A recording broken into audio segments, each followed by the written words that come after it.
Suara saya terdengar dengan baik, saudara?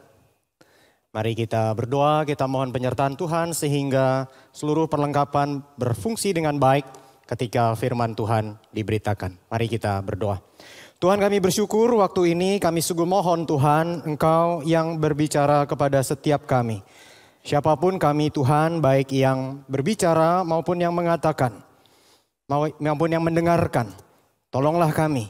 Sehingga sungguh Tuhan kami mendapatkan firman dari Tuhan itu sendiri.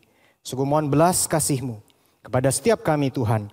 Berbicaralah, berkata-katalah, kami siap mendengarkan. Dalam nama Tuhan Yesus kami berdoa. Amin.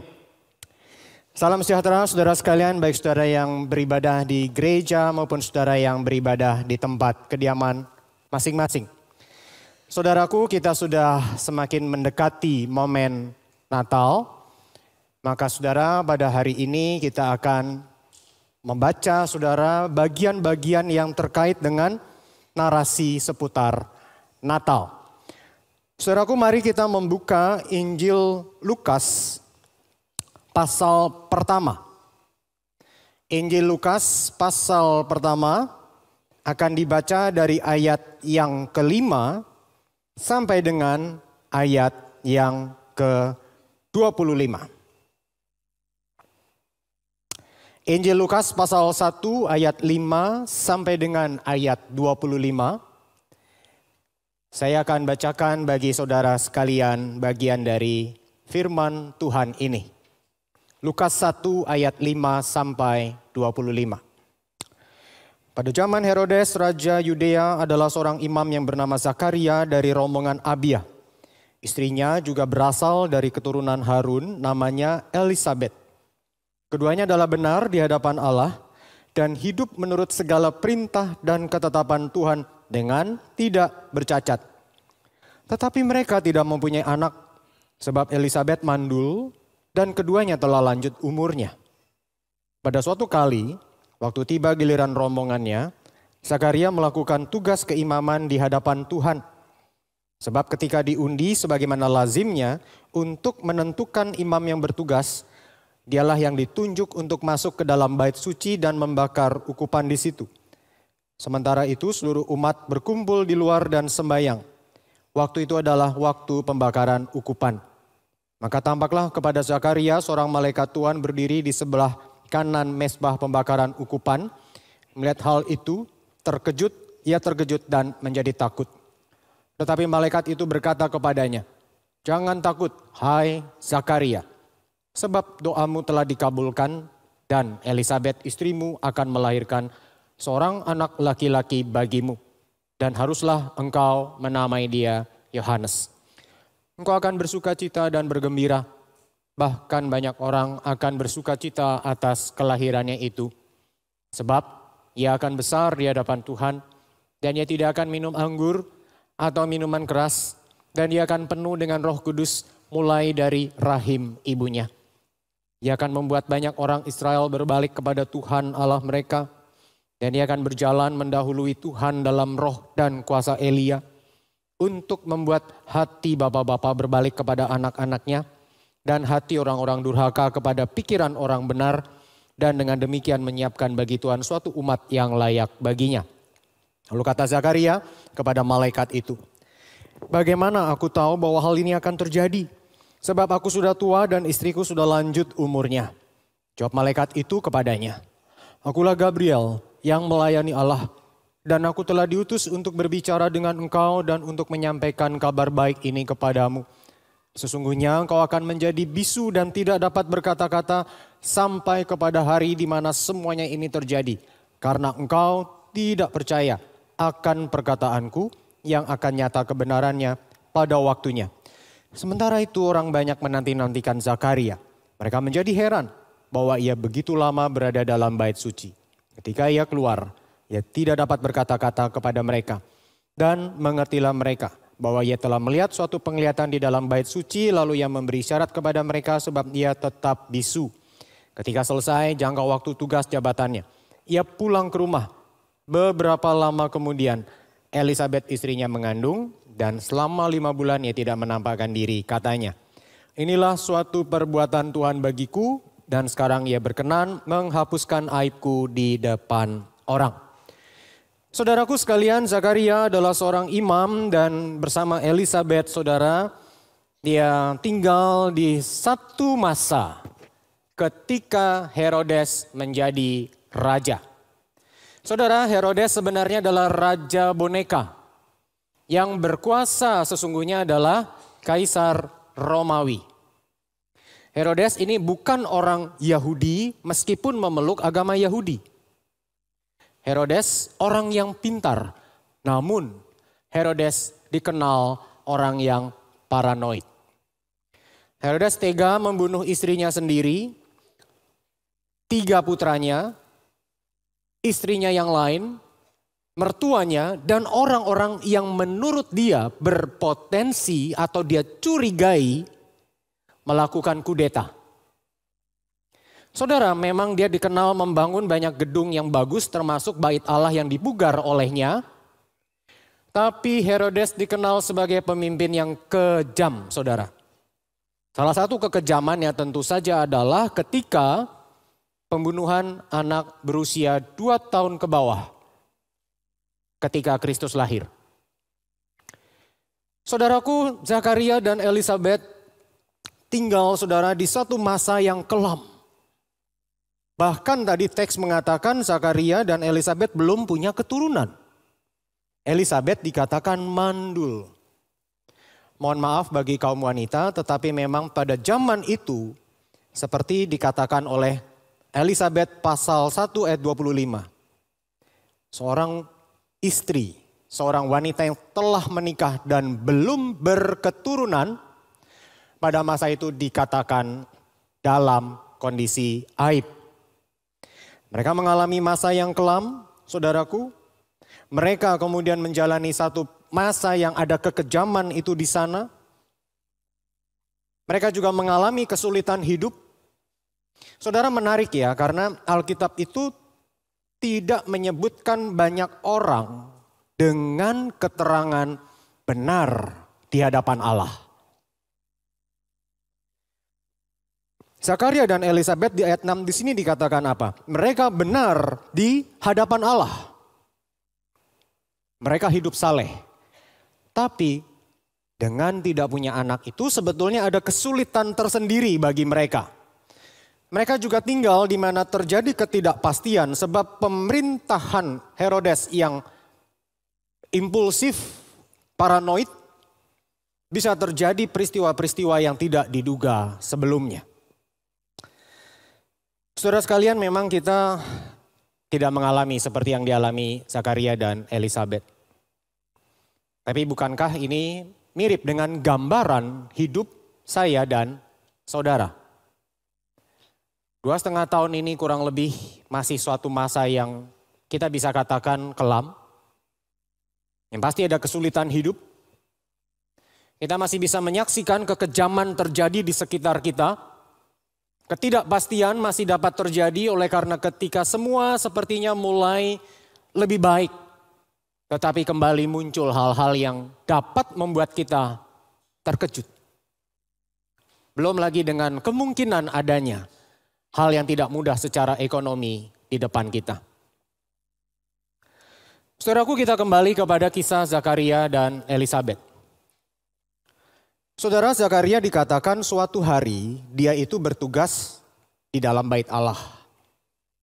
Membakar ukupan yang merupakan wangi-wangian sebagai bagian dari ibadah Yahudi kepada Allah. Saudara, Zakaria itu tinggal di satu masa antara kitab Maleaki dengan lahirnya Yohanes Pembaptis. Ini adalah yang disebut 400 tahun masa silent. Tuhan yang diam, tidak berbicara kepada umatnya. Tapi akhirnya pada hari itu masa diam itu selesai. Allah berbicara melalui malaikat kepada Zakaria dengan mengatakan apa, saudara? Doamu dikabulkan. Elisabeth akan mengandung dan melahirkan seorang anak laki-laki dan hendaklah engkau menamai dia Yohanes. Saudara sekalian, selama 400 masa diam ini umat Israel berpikir, apa Allah melupakan kami? Apa Allah melupakan janjinya? Kenapa sekian lama Allah membiarkan kami dalam keadaan demikian? Hari itu Allah berbicara kepada Zakaria. Dan saudara tahu, Zakaria arti namanya adalah Allah mengingat. Bahkan putra yang dilahirkan oleh Elizabeth, yaitu Yohanes Pembaptis. Peristiwa lahirnya Yohanes Pembaptis menggenapkan nubuatan Allah di perjanjian lama, yaitu Maleakhi pasal 4 ayat 5 dan 6. Maka nyata jelas yang dikatakan Allah mengingat. Ingat apa? Ingat janjinya. Dan janjinya akan digenapinya. Saudara, kalau umat Israel bertanya-tanya kok Allah diam di masa 400 tahun ini, Allah sepertinya lupa akan janjinya. Mungkin saya dan saudara di waktu-waktu ini bertanya-tanya yang berbeda. Kok Allah diam? Membiarkan 2,5 tahun. Situasi belum juga pulih. Kok Allah diam? Membiarkan akan perang di benua biru itu bisa terjadi. Padahal Allah mampu menghentikannya. Kok Allah diam? Membiarkan tantangan ekonomi di depan mata kita. Tetapi hari ini saudara, dari cerita yang Lukas catat kita belajar Allah yang mengingat, setia pada janjinya, dan dia akan menggenapi janjinya itu. Dan Allah yang mengingat saudara adalah Allah yang dalam teks ini menyatakan mendengar doa Zakaria dan mengabulkannya pada waktunya. Ayat Alkitab memang tidak memberitahu kita kapan Zakaria berdoa. Berapa lama Zakaria berdoa, tidak diungkapkan. Tapi yang jelas apa saudara? Dia mengingat doa Zakaria dan mengabulkannya pada waktunya. Saudara, saya dan saudara mungkin berdoa bertahun-tahun sekian lama. Tuhan tolonglah, Tuhan ubahkanlah, Tuhan berikanlah. Tapi kok sepertinya apa yang kuinginkan belum kudapat. Tapi hari ini kita belajar satu hal saudara. Allah mendengar dan menjawab doa pada waktunya. Dan jawaban doa dari Tuhan bisa yang pertama ya. Dia berikan apa yang kita sampaikan, yang kita ungkapkan. Bisa juga tidak. Bisa juga jawaban doa dari Tuhan adalah belum waktuku, belum waktunya. Namun saudaraku, apapun jawaban doa yang kita dapatkan dari Tuhan, trust me, percayalah. Kita mendapat yang terbaik. Termasuk walaupun yang kita inginkan kita tidak dapatkan. Tapi itu yang terbaik dari Tuhan. Karena kalau saudara, seperti di dalam Injil Lukas kalau saudara baca tentang bagian doa Bapa kami. Kristus mengajarkan kalau kamu yang jahat, kamu dapat memberikan yang baik kepada anak-anakmu. Apalagi Bapamu yang di surga. Dia akan memberikan pasti yang terbaik. Saudaraku sekalian, ada sebuah kisah. Yang kalau mungkin saudara ingat, saudara, saya pernah sampaikan kisah ini 2 tahun yang lalu atau lebih. Namun saudara, kisah ini baik, menginspirasi dan saya ingin sampaikan kembali kepada saudara. Yaitu saudara tentang seorang perenang yang bernama Florence Chadwick. Ada sini yang senang berenang saudara? Saya dulu sempat sangat senang berenang tapi kemudian tidak lagi saudara. Saya ingat paling saya pernah berenang di kolam Olimpik itu kan 1 kali jalan tuh 50 meter kalau saya nggak salah. Non-stop itu 10 kali saja. Setelah itu napas udah Senin Minggu. Bukan Senin Kamis lagi saudara. Senin Minggu. Ini Florence saudara berenang dari selat menyeberangi terusan Inggris itu. Dari Inggris ke Prancis selama 13 jam 23 menit. Jadi luar biasa. Memang perenang yang handal. Suatu ketika saudara dia mau berenang dari namanya itu Pulau Catalina menuju ke California. Jaraknya itu 33,8 kilometer. Dia mempersiapkan diri lalu dia berenang. Setelah dia berenang saudara belasan jam, tiba-tiba kabut itu turun. Begitu tebal kabutnya sehingga dia tidak bisa melihat yang di depan dia itu apa, di kanan kiri apa, di belakang apa. Semua ditutupi kabut. Ada di sini pernah berada di dalam kabut demikian? Saya pernah saudara. Waktu itu di daerah pegunungan di Bogor. Bogor ke atas lagi, kami sedang camping di daerah namanya Cipelang. Itu kabut tebal sekali sampai 1 meter di depan saya sudah nggak bisa ngelihat apa-apa. Nah, itu tebal sekali saudara, dia berenang terus tapi dia nggak bisa lihat ke depan. Sehingga setelah berenang 15 jam, dia berhenti. Dia menyerah. Dan memang ada kapal yang mengikuti dia sehingga kalau ada kondisi emergency, Florence bisa diangkat. Florence diangkat ke kapal, akhirnya kapal menuju California yang ternyata hanya 800 meter jaraknya dari tempat dia berhenti. Dia berenang total harusnya 33,8. Ini tinggal 800 meter. Tapi dia menyerah saudara. Saat diwawancara, Florence menjawab, seandainya aku melihat ada daratan. Seandainya aku melihat daratan. 2 bulan kemudian saudara dia mencoba lagi. Dia mencoba berenang lagi tapi sekarang dia pasang di mentalnya dia. Bayangan di depan ada daratan. Dan ternyata betul kabut tebal kembali menutupi dia tapi dia berkata kepada dirinya. Di depan ada daratan. Di depan ada daratan. Maka dia mampu mencapai 33,8 kilometer sampai di California. Masalah mungkin begitu berat saya dan saudara alami.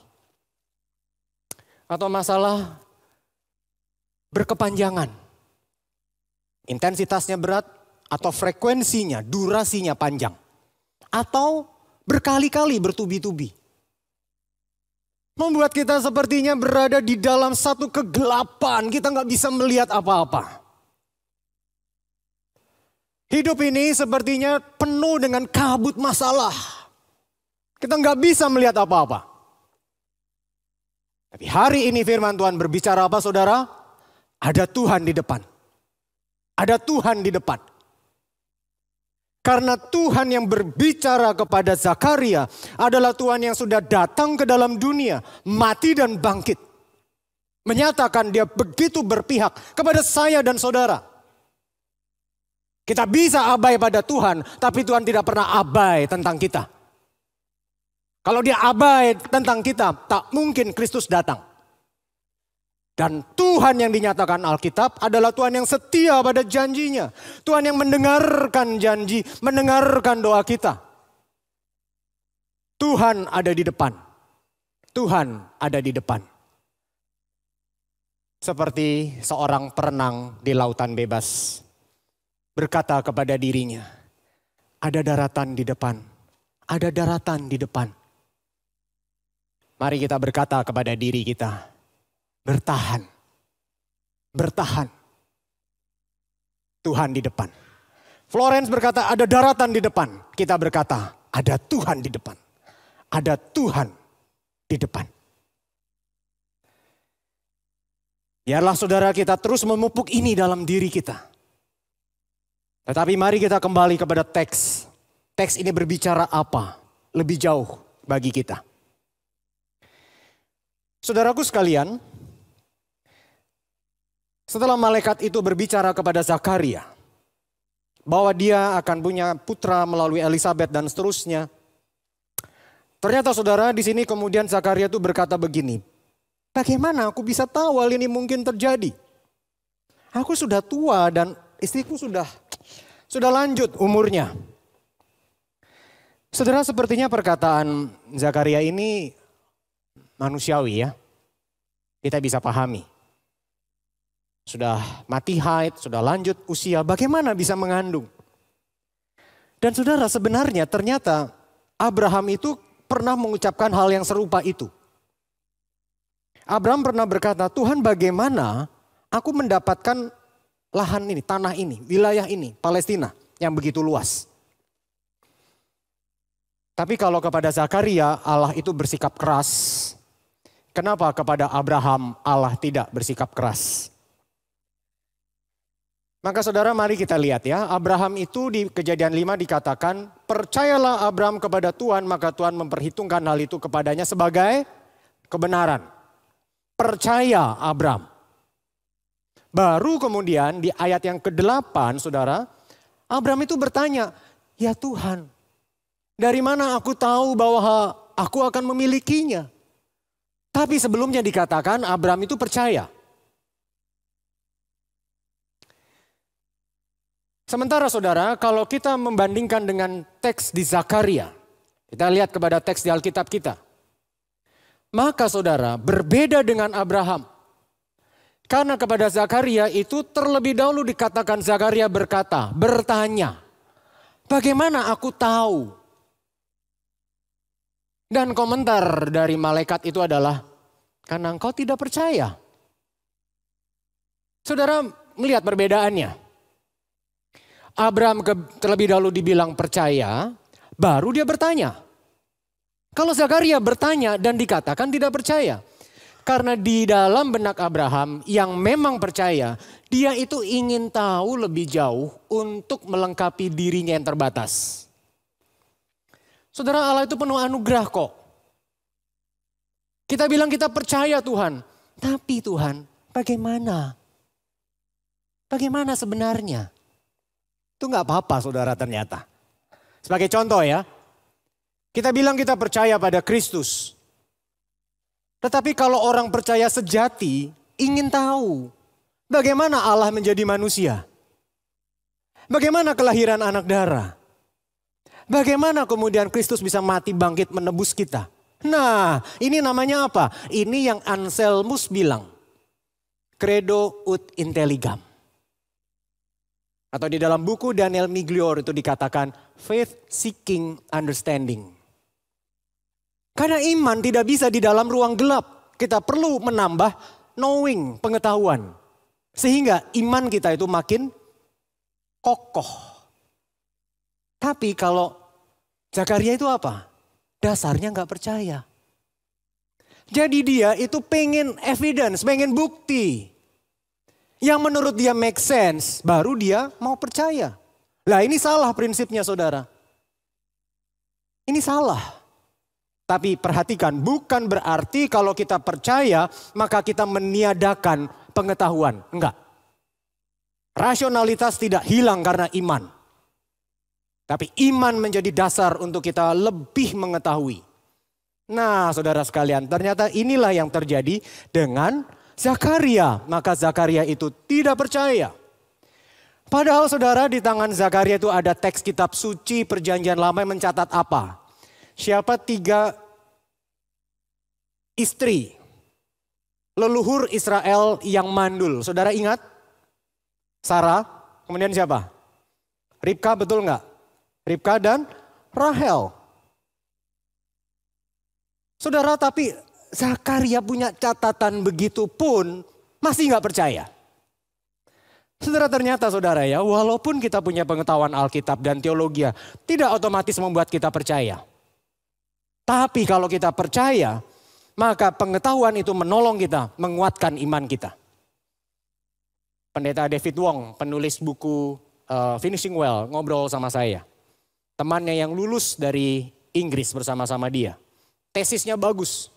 Setelah lulus dia berkata, I do not believe all that I wrote. Aku gak percaya semua yang aku tulis. Karena manusia itu sedemikian kompleks. Dia bisa berbuat seolah-olah dia meyakininya padahal sebenarnya itu hanya permainan logika. Zakaria orang yang saleh saudara, tadi kita sudah bahas ya, saya sudah ungkapkan.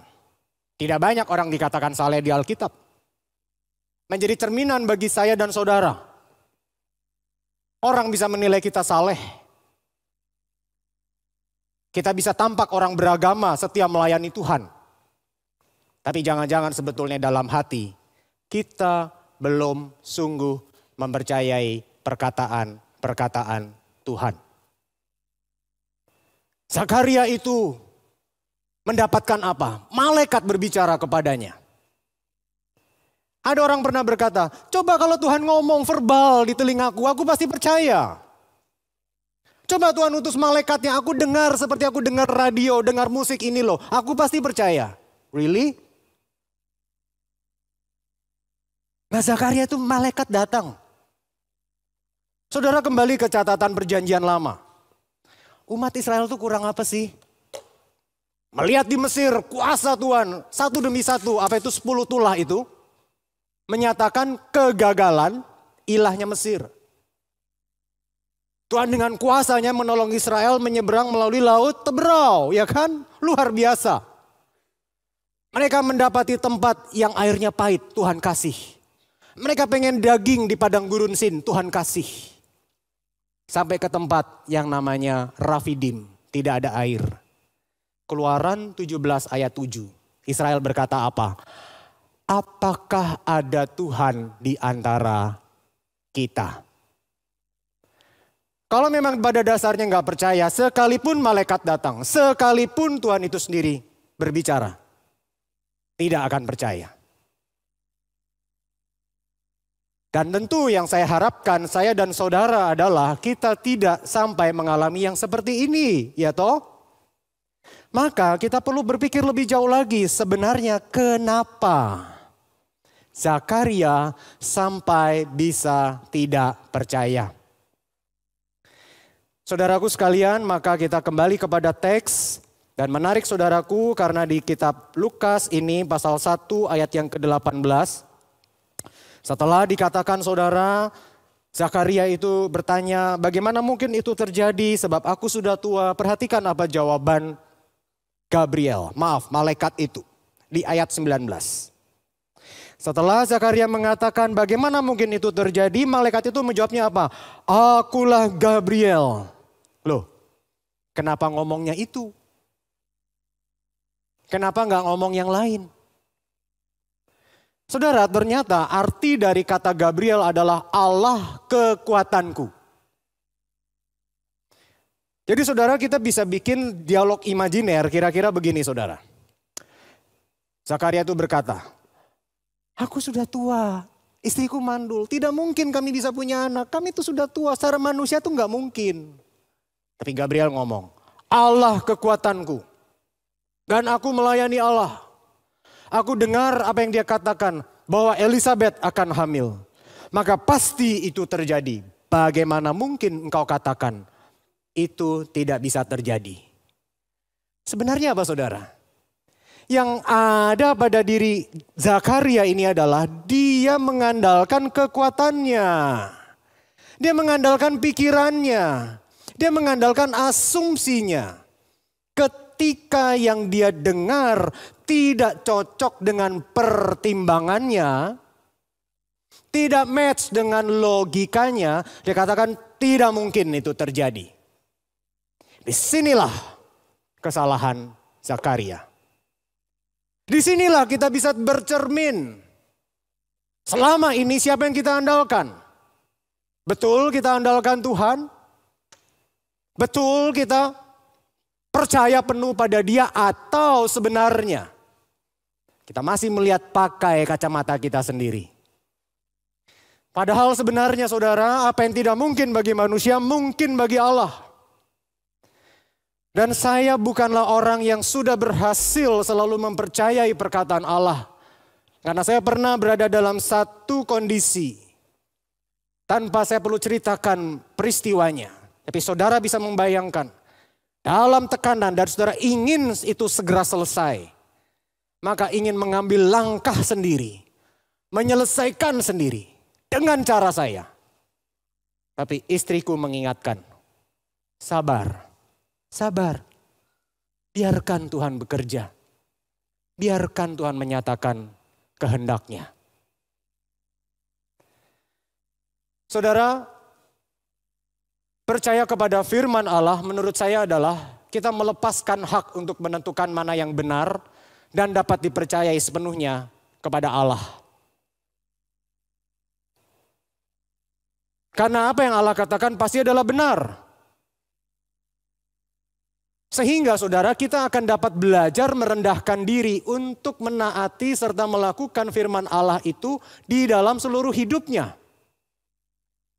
Kegagalan Zakaria ini menyebabkan Zakaria ditegur oleh Tuhan. Saudara, memang teguran Allah kepada Zakaria sebenarnya adalah ungkapan kasih Allah kepada Zakaria. Allah tidak mau Zakaria terus memupuk akan ketidakpercayaannya itu.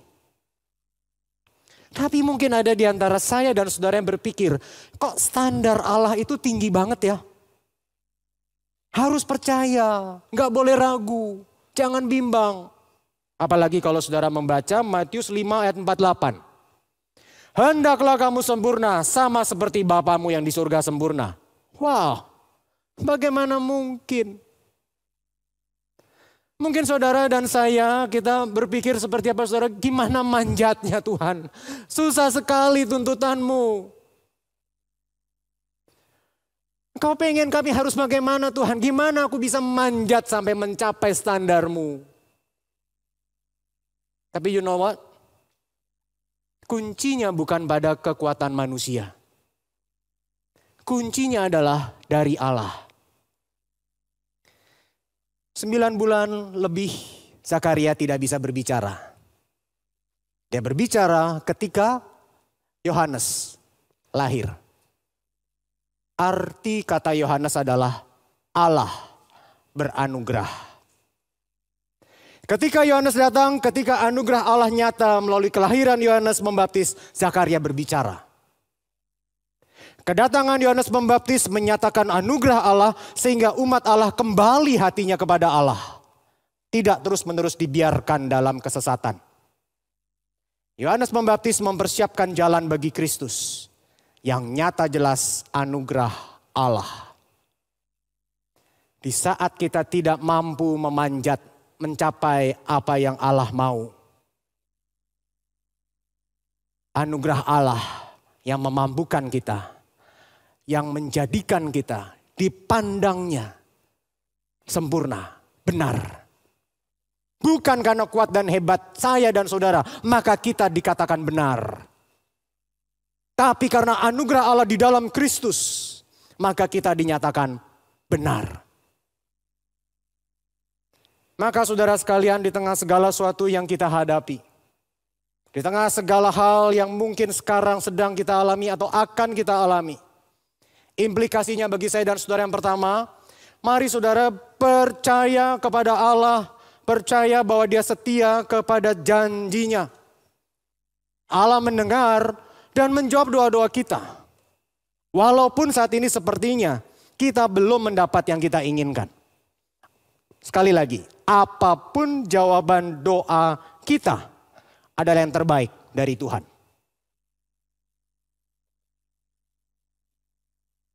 Implikasi yang berikutnya, percayalah kepada setiap firman Allah.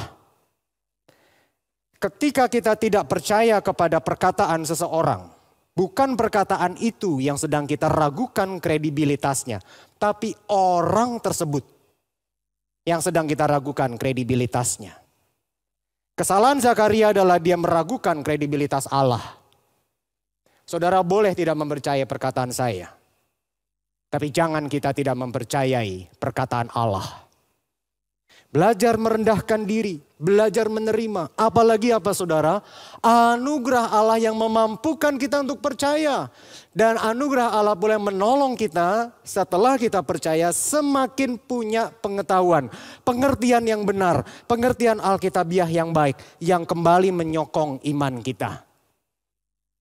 Maka saudara sekalian, marilah saudara kita itu Meyakini karena Tuhan adalah Tuhan atas hari ini dan Tuhan atas hari esok, kita bisa berharap sepenuhnya kepada Tuhan. Seperti tadi Florence itu berkata ada daratan, ada daratan. Kita berkata apa? Ada Tuhan di depan, ada Tuhan di depan. Orang boleh bilang, oh tahun depan, besok, seterusnya saudara. Tapi tahulah satu hal, Tuhan di depan. Maka mari kita dengan semangat dan kuat terus berjalan ke depan. Jangan menyerah. Bukan dengan kekuatan kita tapi oleh anugerah Allah. Tapi ada orang berkata percaya sama Tuhan itu bikin orang jadi males. Bikin orang jadi gak mau usaha. Itu salah besar saudara. Justru saudara karena kita tahu ada Tuhan di depan. Kita makin gigih berjuang, betul? Florence itu tadi, begitu dia punya mental image, ada daratan di depan, dia makin gigih berjuang. Bukan bikin males, makin bikin kita giat.